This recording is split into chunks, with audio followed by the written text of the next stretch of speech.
Hello, my name is Brenton or Cranky, and I have an awful YouTube channel, and you're watching it. This is the very quick analysis of the Ilya Kovalchuck retirement, which sent shockwaves across the NHL, and people who follow it really, no one expected this to happen.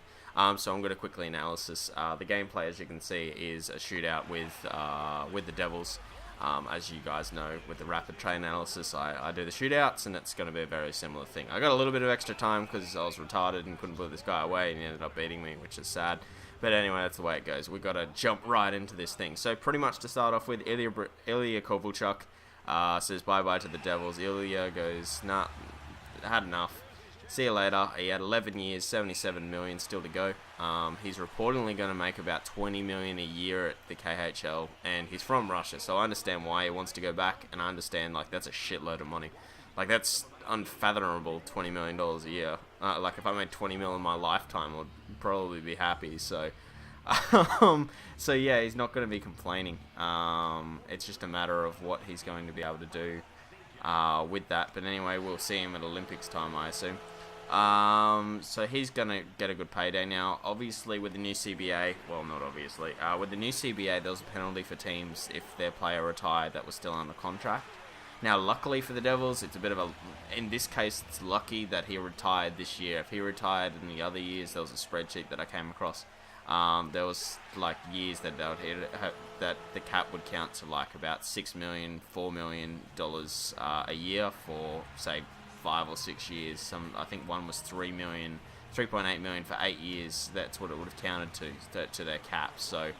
right now, it's going to be $250,000 cap hit every year for 11 years, which isn't horrible. By all means, that's manageable.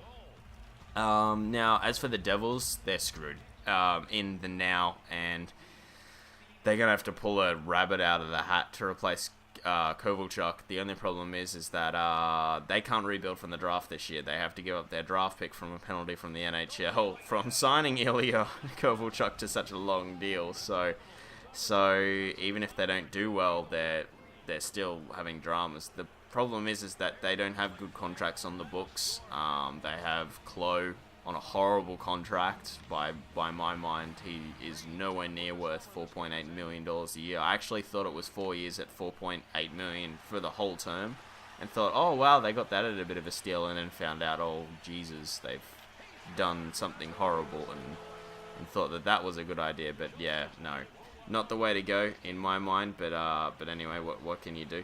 So the Devils aren't going to have a good year, I don't think. They're going to be some easy wins there. They do have goaltending. They need better defense unless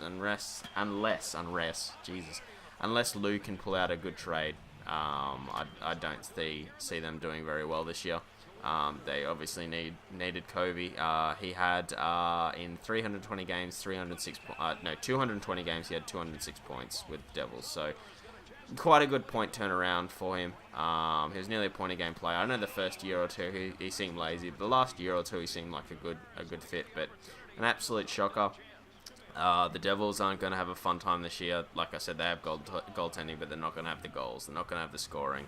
So Zajac and Klo aren't going to carry the scoring, are they? So anyway, guys, that's it for today. Put your comments down below what you thought, if you were shocked or what's going on. But anyway, guys, have a good day. Bye.